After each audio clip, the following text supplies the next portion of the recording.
హైదరాబాద్ లో చెరువుల పునరుజ్జీవానికి ప్రభుత్వం హైడ్రాను ఏర్పాటు చేసింది. అప్పటి నుంచి కనుమరుగైన చాలా చెరువులను హైడ్రా పునరుద్ధరించింది. అయితే రియల్ ఎస్టేట్ రంగంపై హైడ్రా ఎఫెక్ట్ లేదనే అభిప్రాయాలు వ్యక్తమవుతున్నాయి.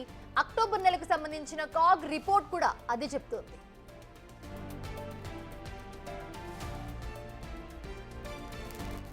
రాష్ట్ర ఆదాయ వ్యయాలపై కాగ్ అక్టోబర్ నెలకు సంబంధించిన నివేదికను విడుదల చేసింది. ఇందులో ప్రభుత్వానికి స్టాంప్స్ అండ్ రిజిస్ట్రేషన్ శాఖ ద్వారా 8,360 కోట్ల ఆదాయం వచ్చిందని తెలిపింది. ఏడాది మొత్తం కూడా లక్ష్యంలో పెట్టుకుంటే ఇది 45.86% చేరుకుంది. గత ఆర్థిక సంవత్సరంలో అక్టోబర్ వరకు 8,227 కోట్లు అంటే 44.47% మాత్రమే ఆదాయం వచ్చింది.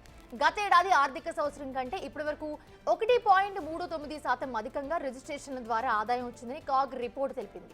అయితే గత కొంతకాలంగా రాష్ట్రంలో రియల్ ఎస్టేట్ రంగం పడిపోయింది. అదీ కాక కొనుగోళ్లు లేవంటూ కూడా ప్రచారం జరుగుతోంది. ఈ నేపథ్యంలో వాస్తవ లెక్కలు అందుకు విరుద్ధంగా ఉన్నాయని కాగ్ నివేదిక స్పష్టం చేసింది.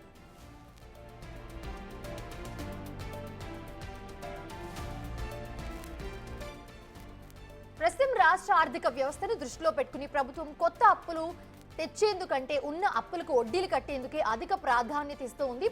ప్రస్తుతం చూసుకుంటే ఉన్న అప్పుల భారం నుంచి బయటపడేందుకు సర్కార్ ఎక్కువ ప్రాధాన్యత ఇస్తున్నట్లుగా కాగ్ నివేదిక వెల్లడించింది. ఈ ఆర్థిక సంవత్సరంలో ప్రభుత్వం అప్పులు అక్టోబర్ నెల వరకు 15,152 కోట్ల వడ్డీలు చెల్లించింది. అయితే రాష్ట్ర ప్రభుత్వం ఆదాయంలో సేల్స్ ట్యాక్స్ ఆదాయం పెరగ్గా స్టేట్ ఎక్సైజ్ డ్యూటీ మీద ఆదాయం తగ్గిందని కాగ్ స్పష్టం చేసింది. జీఎస్టీ ఆదాయంలో మార్పు రాలేదని, కేంద్ర పన్నుల వాటాలో ప్రభుత్వానికి ఇప్పటివరకు 3,899 కోట్లు అందాయని తెలిపింది. ఒక్క అక్టోబర్ నెలలో 1.452 కోట్లు వచ్చాయని రాష్ట్రానికి రిపోర్ట్ స్పష్టం చేసింది.